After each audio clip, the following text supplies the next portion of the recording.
আসসালামু আলাইকুম।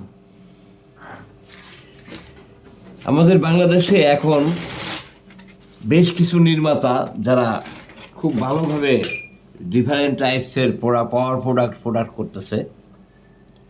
বেসিক্যালি আমরা যে তথ্য এবং যে ফাইলগুলো, যে ডিজাইনগুলো সংগ্রহ করি, এগুলো ম্যাক্সিমামই ভারত থেকে সংগ্রহ করা। তো এখন ভারতের উদ্দেশ্যটা এমন, ওরা আমাদের যে ফাইলগুলো দেয় বা যে প্রযুক্তিগুলো দেয়, সেখানে কিছু ডিফেকশন থাকে। এই ডিফেকশনগুলো উত্তরণ করে আমাদের বাংলাদেশের কিছু নির্মাতা অনেক ভালো কিছু প্রোডাক্ট করতেছে, যেগুলো আমাদের দেশের জন্য মঙ্গল। যেমন ওর মধ্যে কিছু কিছু নির্মাতার নাম বলা যায়, যেমন জুই পাওয়ার, তারপরে আপনার স্মার্ট পাওয়ার, মডার্ন পাওয়ার, আমরাও সাথে আছি এনার্জেক্স পাওয়ার থেকে। তো ক্ষেত্রে সবচেয়ে একটা বড় ব্যাপার হলো প্রযুক্তিগত যে ত্রুটি ছিল আমাদের STM32 এবং অন্যান্য যে ফাইলগুলো, এতে মানে পাওয়ার প্রোডাক্টের ইউপিএসের বা আপনার সোলার PCU-এর যে প্রযুক্তিগুলো ছিল, এগুলোতে যথেষ্ট কারেকশন করছেন। এবং এই ব্যাপারে সবচেয়ে বেশি অবদান হলো স্মার্ট পাওয়ারের আমাদের যে ভাই আছেন উনি, এবং আরও একজন লোক আছে সুপ্তভাবে, যার নাম মিস্টার আব্দুল হাই। এটা বর্তমান টেকনোলজিতে এবং প্রোগ্রামিংয়ে যথেষ্ট আগায় গেছেন। আমাদের বাংলাদেশের জন্য একটা খুব বেশি একটা পজিটিভ ব্যাপার। তো আমাদের স্মার্ট পাওয়ারের যে ভাই, ওনার নাম হলো নুরুল আলম। উনি প্রোগ্রামিং সম্পর্কে এবং সংশোধন এই কারেকশনগুলো সম্পর্কে যথেষ্ট অবদান রেখেছেন। ওনার প্রতি আমাদের গভীর শ্রদ্ধা। আরেকজন আছেন আমাদের, উনিও খুব ভালো বোঝেন, ওনার নাম মিস্টার আব্দুল হাই, ওনার বাড়ি কুমিল্লাতে। এই দুইজন ব্যক্তি আমাদের পাওয়ার প্রোডাক্টের যে সমস্ত ভুল তথ্য বা ভুল হেক্স বা ভুল ফাইল যেগুলো দিয়েছিলেন, এগুলো সংশোধনের ক্ষেত্রে যথেষ্ট ভূমিকা রেখেছেন, এবং এদের প্রতি আমার যথেষ্ট শ্রদ্ধা। এবং সবাইকেই তারা হেল্প করছে, এটাও একটা বড় ব্যাপার।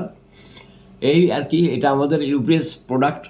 এটাতে আপনার ডে নাইট সুইচ সংযোজন পাবেন, এবং এটা ইন্টারলিভ ডুয়েল আউটপুটের কারণে আপনি অতিরিক্ত প্যানেল ব্যবহার করতে পারবেন। যেমন লোডের সময় আপনার প্যানেলগুলো কার্যকরী হবে। হয়তো আপনি 700-800 ওয়াট লোড দিয়ে যদি আপনি 40 থেকে 80 অ্যাম্পিয়ার পর্যন্ত চার্জ কন্ট্রোলার ব্যবহার করেন, সেক্ষেত্রে আপনার ব্যাটারির কোনো ক্ষতি হবে না।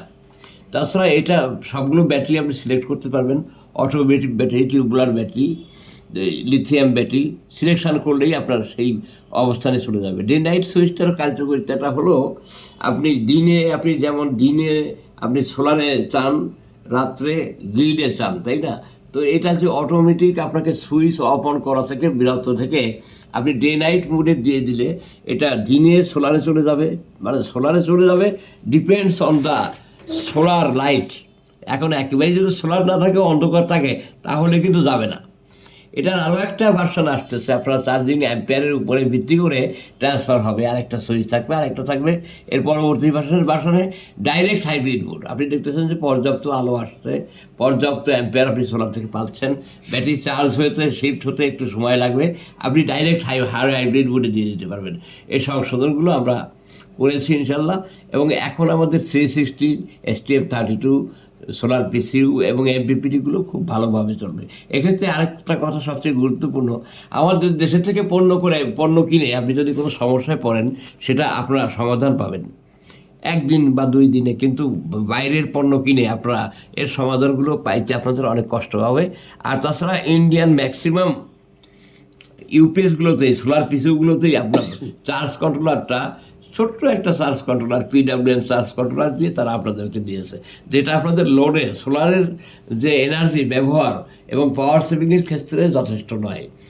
তাছাড়া চাইনিজ যেগুলো আছে সেগুলোও ভালো। একসময় মানুষ ওয়েটলেস SMPSC ব্যবহার করে, কিন্তু মেরামত করতে গেলে বা যখন নষ্ট হয়, তখন আপনার ভোগান্তির শিকার হতে হয়, এবং এগুলো নষ্ট হয়। SMPS, switch mode, high frequency power supply, এই পাওয়ার সিস্টেম, এগুলো নষ্ট হয়। তো সর্বোপরি আপনারা আমাদের বাংলাদেশ থেকে যে পণ্যগুলো কিনবেন এই সমস্ত কোম্পানি থেকে, এরা আপনাদের একটা সবচেয়ে বড় সুবিধা, আপনারা যথাযথভাবে মালগুলো পাবেন এবং মেরামতের যে সুবিধাটা এটা পাবেন, এবং দীর্ঘদিন ব্যবহার করতে পারবেন। এটাই আমার বক্তব্য। আসসালামু আলাইকুম, সবাইকে ধন্যবাদ।